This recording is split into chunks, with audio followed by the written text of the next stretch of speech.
Hello everyone and welcome back to my channel. Before we start this video, I just wanted to thank you guys for subscribing and for watching my videos. My community has been growing a little bit these past weeks and I am really excited to have you guys here. This time I have a very exciting haul video for you guys. It comes from a very special place, namely it comes from a toy fair.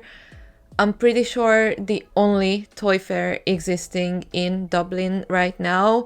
In case you guys don't know, I live in Dublin, Ireland, and I am really thankful that now we have dedicated people who are bringing toy fairs to fans and collectors in Ireland. I went to this toy fair last year, actually, I believe somewhere around October. I know that it was close to Halloween time because I can remember the Halloween decorations being up in the community center where the toy fair was held.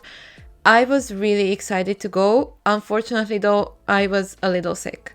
So at the time I wasn't really able to film much. I did film myself opening and showing everything that I got. However, at the time I did not have it in me to provide commentary or to film an intro or an outro. So we are going to do that today. So if you guys are based in Ireland and you didn't know that this toy fair exists, now you know, and you can come to the next one, which is going to be in the summer in July. In this video I'm going to show you guys everything that I got. I was really excited to go. There were so many different things there, so many different Monster High dolls, Monster High items. In this video what you guys are going to see, and probably what the most exciting part of the whole thing is a huge mystery bag of mainly Monster High items.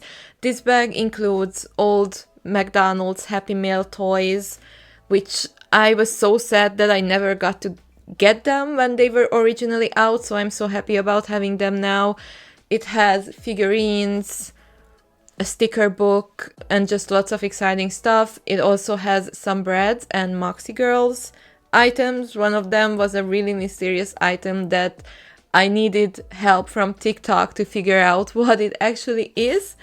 So I've already posted videos of this mystery bag on TikTok and people really seemed to enjoy those videos. So now I'm really excited to share them here and to show you guys the whole entire bag of stuff in one long form video. And then I have also purchased a few dolls, including Monster High dolls, G1 Monster High dolls, and I have also bought some My Little Pony dolls, which, to be completely honest with you guys, I didn't even know these existed. I'm not really a My Little Pony doll collector, but now I am because I bought two at this toy fair and I love them with all my heart. They're a little bit more on the simple side, but I think they are really endearing dolls, so I'm really excited about having them. So without further ado, let's get into the haul video. Let's look through everything that I got and let me know what you guys think about the stuff that I bought. Do you have any of these items? Would you like any of these items? What did you think of them? Do you think it was a good deal to buy all of these? Would you have bought them yourself if you were there? And I'm also really curious if you guys have ever been to a toy fair. For me, this was my first toy fair experience. Let's get into the video and let's see everything that I got at the toy fair. Okay, first of all, here's a tiny little vlog of me going to the toy fair. As you can see, the weather was absolutely awful. So there were so many Monster High dolls, Five Nights at Freddy's, different figurines, Star Wars, other doll lines, just so many different things to look at. By the way, it was really hard to control myself and not buy this Lorna McNasty doll, but I do already have a Lorna McNasty doll. It's just that this one was in box, so it was very tempting, but I just didn't have the budget for it. But yeah, all the vendors were super sweet, and as I said before, the prices were relatively good, so I had a really good experience, and now we are ready to look at my full haul. Here is an overview of everything that I've gotten at the toy fair. This time I have already dissected the mystery bag, so if you guys want to see me take stuff out of the mystery bag, then definitely go to my TikTok and check out my videos. But now I will show you every single thing that was inside the bag. Starting off with this fidget toy. I don't think fidget toys existed as a phenomenon back in the day, but that's the best way I can describe it. You're basically just pushing this button and it makes up random Monster High esque words in the Schoolet's eyes. It's really fun, and honestly, it's really good to fidget with. And it is a vintage McDonald's Happy Meal toy, by the way, as well as this next one, which is a magnetic clip, which is so cool. I love that it's not just super cute, but it's also very functional. I feel like nowadays McDonald's or any fast food company doesn't really make toys that are also good looking and functional. I feel like nowadays we're just getting slop.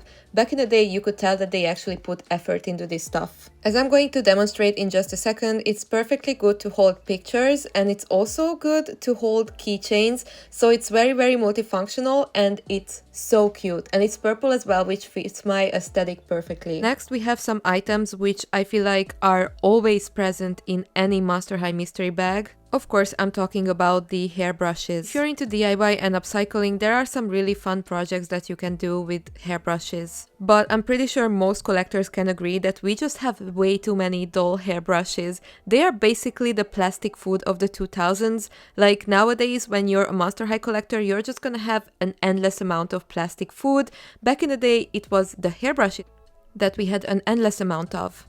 I also received a bunch of Bratz shoes from this mystery bag, and as you can see, I have upcycled them into keychains. I have never really collected Bratz, it just never really happened to me, to be honest. Like, I have nothing against Bratz, I love Bratz, but since I've never collected them, I had no other use for these shoes other than upcycling them. And then we have this crazy item, which is from Moxie Girls, by the way. I needed TikTok to help me figure out what this is. People were saying it's a skateboard, it's a stretcher. We were trying our best to figure it out, but eventually I managed to open it, and that was the moment when I realized that it's actually a portable makeup station. Like, how cool is that? But also, it's just so curious. Like, I have never seen anything like that before. And then of course we have another thing that will always be in every single Monster High mystery bag, which is a part of a doll stand. Next up we have another Happy Meal item, at least I'm pretty sure this is also Happy Meal, and this confused me a little bit. Comes with a picture, however I wasn't able to fit the picture inside. It was just way too big no matter how I tried to fit it inside, and people on TikTok told me kindly, but they told me that basically I'm just stupid because it is supposed to be fitting in there. But in the end I didn't try too hard because I realized that I don't want this picture to be inside it. I want to put something else inside. So I'm sorry for plugging this video so much for you guys, but I am gonna do a Monster High DIY video in the future, and I will show you guys what I'm gonna end up doing with this picture frame, and the picture itself is going to go into my scrapbook. But it's really nice, by the way. I really like how this picture frame looks. Next up we have a coffee machine, probably from one of the Coffin Bean playsets. Definitely let me know in the comments if you guys own the playset that this coffee machine belongs to. Up next we have a keychain kind of something with a bunch of charms on it. I love every single charm. I cannot wait to upcycle them into something else. By itself, I'm really curious what this was supposed to be. It kind of looks like a clumsy bracelet. It also kind of looks like a keychain.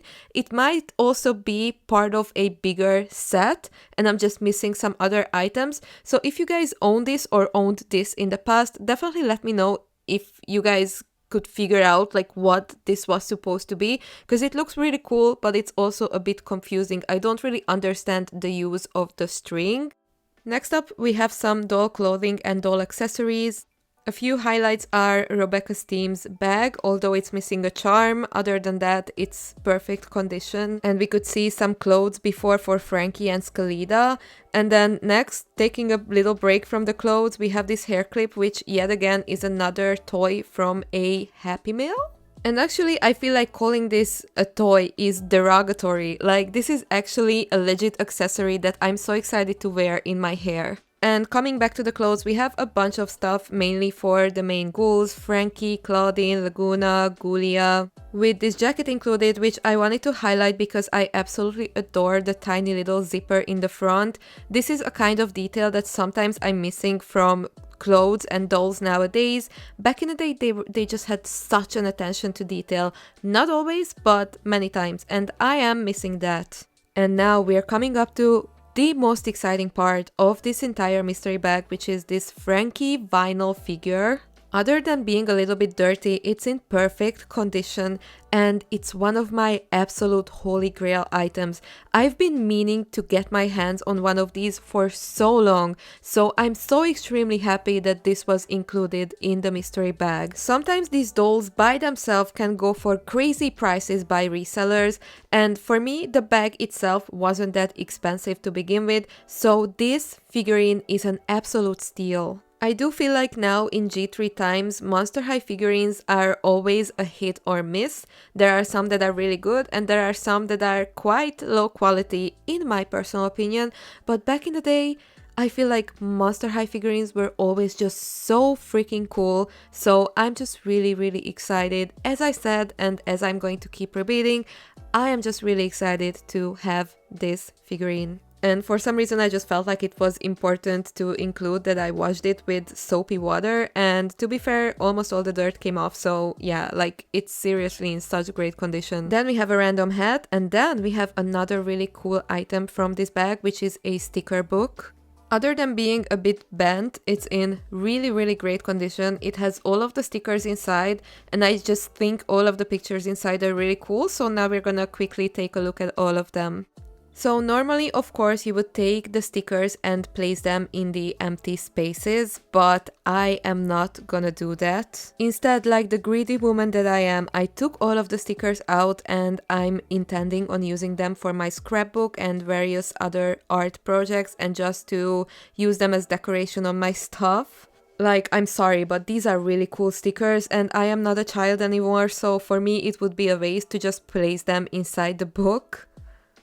So my current idea right now is keep the stickers and give away the book, since it is really cool, but I would feel bad cutting it up for my scrapbook, to be honest, because it's like a really cool Y2K relic, so instead I would love to give it to someone who would cherish it. And with the sticker book, we have actually arrived to the last item that was inside my Monster High / other stuff mystery bag. So now we are going to move over to the individual stuff that I bought at the toy fair.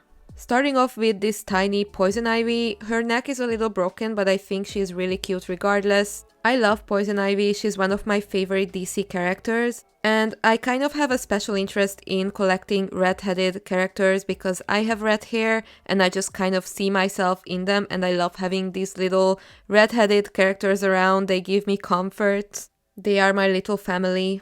And here is she in her new home with my other little trinkets and dolls. And finally, we're gonna finish off this video by looking at each of the dolls that I've gotten. As you can see, overall, I ended up getting 5. First off, I have this Rainbow High Puppy Rowan doll, which is special to me for many reasons. First of all, she's a ginger, of course. Second of all, her last name is Rowan, which is my last name, so we're basically family. She's also my favorite character because of the personality that she has in the Rainbow High cartoon. I love her style and her aesthetic is always full of butterflies, which I think is really cool. I got this doll for really cheap, and what's really special about her is that she was actually discontinued by Rainbow High. So buying Puppy Rowan dolls is actually becoming really hard nowadays because they don't make them anymore. And people reselling them can ask for a lot of money because they know she has worth now that she isn't being manufactured anymore. So the fact that I was able to get her in such good condition and for such a good price is just making me so happy. This is not her original dress, of course, but for €4 I will take that, and she's gorgeous. Next, we have 2 My Little Pony dolls. The first one is Sunset Shimmer. I had no intention of buying, owning or collecting My Little Pony Equestria girls until I saw these dolls at the toy fair. I can't really explain it, but for some reason when I looked into the eyes of these dolls, I just found them so endearing. They were calling to me. And once again, their prices were just really good, so I thought, if they are causing me so much happiness, then why should I not get them? And since getting them, I do really cherish these dolls and I'm really happy that I have them. I think they fit into my collection very well. Usually I don't really like collecting dolls that don't have movable joints, that have simple clothes, simple faces, but every once in a while we have to make an exception for some dolls that are just simply cute and charming, and to be honest, they kind of remind me of my childhood. I think that might be part of it, but I just really love these dolls, to be honest. But let me know what is you guys' opinion on these dolls in the comments, and also tell me if you have any of them. Also, I'm just really happy that one of these dolls that I found happens to be Applejack, because honestly, Applejack is one of my favorite characters from My Little Pony. Who is your favorite character? I love the little apple details on the boots, it's so cute.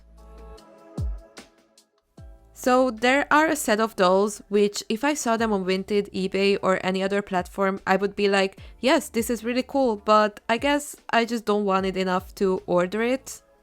But when I see them in person at a toy fair or a flea market, I'm just like, oh my god, I want this instantly. Probably because these dolls are not holy grails of mine, they weren't on my buy list. But the fact that they were there and I got to see them in person, it just made me realize that I do want them. So one of them is a G2 Claudine, which I know that G2 gets a lot of flack, but looking at this doll objectively, I would have to say that she's really pretty, she's really cute, she's really unique. I love the hair and I love the eccentric dress. I love the accessories, I love the shoes, and overall I just love Claudine. Looking at the face, you can definitely tell that G2 kind of took away the doll's edge and the doll's unique personalities, but this electrified line, I think, is one of the better lines from G2. And lastly, we have a G1 Claude, which I probably don't have to explain to most of you why I wouldn't really order him online. I'm just not really a Manster collector. I feel like most collectors can agree that for the most part we get more excited for the girl dolls and not the boy dolls. But seeing him in person, I was just like, I love the details, I love the cool design, he's in really great condition, he has all of his accessories, and honestly, I love the hair and the facial hair. I think he looks really cool. He's honestly in really great condition for being a G1 vintage doll, and in my opinion, he's one of the better Manster dolls and one of the better Manster designs, so I just thought, why not get him to stand next to my Draculaura doll. And no hate towards Manster dolls, by the way, but the girls and the non-binaries just slay more. I'm sorry. Finally, here's a few things that I did with my new possessions. First off, I have this Rainbow High fashion pack, which I'm actually going to use for a doll restyle in the future, but I didn't need the shoes, and I'm so happy that I have this pack because these shoes are actually perfect for Poppy's outfit. It genuinely looks like these shoes were meant to be a part of this outfit. And then I also gave a nice brushing to Poppy's hair, so now it's really pretty and shiny and soft. Then here is my setup with my new dolls included, and I have actually moved houses since then, so I don't have this setup anymore, but it still slayed at the time. As you can see, I did some small changes with the pony's hair. And I placed my new Poppy doll very close to my other Poppy, which I actually got off of Vinted. I ordered it from France because in Ireland it was actually impossible to get a Poppy doll. I found these Rainbow High hair clips and I gave them to Applejack. And here is my new Claudine displayed, and in a second I'm about to switch a few dolls around so the full display looks a bit better. I've decided to place Draculaura to this other spot so she can stand next to Claude over here. They are hanging out with a G2 and G3 version of Claudine, and I absolutely love seeing all the generations together next to each other. And that's it. Now let's get back to me so I can give you guys an outro. So that is everything that I got at the toy fair. Let me know what was your personal favorite from this video. I brought these dolls closer so I can show you guys. I think they are super cute. I have to fix their hair a little bit more because they're a little bit messy, but I just love their faces. You know, like obviously they all have pretty similar faces, but I don't know, there's just something about their faces that I really like. Also, as I said, they're more on the simple side. They have quite simple outfits, but I thought they were cute. I just think these dolls are really cute. For some reason, when I saw them, I was just really drawn to them, so I'm really excited about having them. You can also kind of see Claudine over there, and I do have Claude right there. You can see his head. So you can see a few of the stuff that I got there already displayed. To be completely honest with you guys, I have said this in previous videos before, I believe, but although I am a collector, I always try to make sure that I don't keep anything that I don't necessarily have the space for. So a few items from the mystery bag are either going to be resold, upcycled, or gifted. As much as I would love to own everything in the world that has to do with Monster High, I'm trying really hard not to clutter my space too much. I think you can see that I'm definitely not a minimalist, but at the same time, I'm trying to, and I'm also trying to influence you guys that just because you're a collector, that doesn't mean that you have to own everything. I think it's really important that even if you enjoy an environment that is quite cluttered, or you enjoy having lots of stuff around you, just like I do, that you keep in mind that everything that you own should still have a proper place. Like, if you've gotten to the point where all of your stuff are just thrown into boxes and then the boxes are thrown into a storage space, I don't necessarily see the enjoyment in that. Like, if I have actual space or have actual use for something, that's good. But once I clearly don't have the space, I'm just gonna be like, okay, I love that I have this item, but maybe I should consider rehoming it. We're all different. But to me personally, that's the point where I just start to feel guilty about having all of these things in my house when I don't even have the space or the time to really care for them. So I didn't keep 100% of the items that were in the bag, but I did keep a lot of them. And for the Bratz shoes, I have turned them into keychains, which I'm really excited about. I think they turned out to be super cute. If you guys would like some ideas as to how to upcycle certain doll accessories, then definitely stick around and give me a subscribe, because soon I will come back with a video where I will show you guys a bunch of ideas for upcycling certain doll accessories, Monster High and Bratz accessories, and some small trinket items. So something that you didn't really have a use before can become more useful. Thank you so much for being here. Thank you for watching, and tell me your thoughts in the comment section below. I will see you guys in the next one.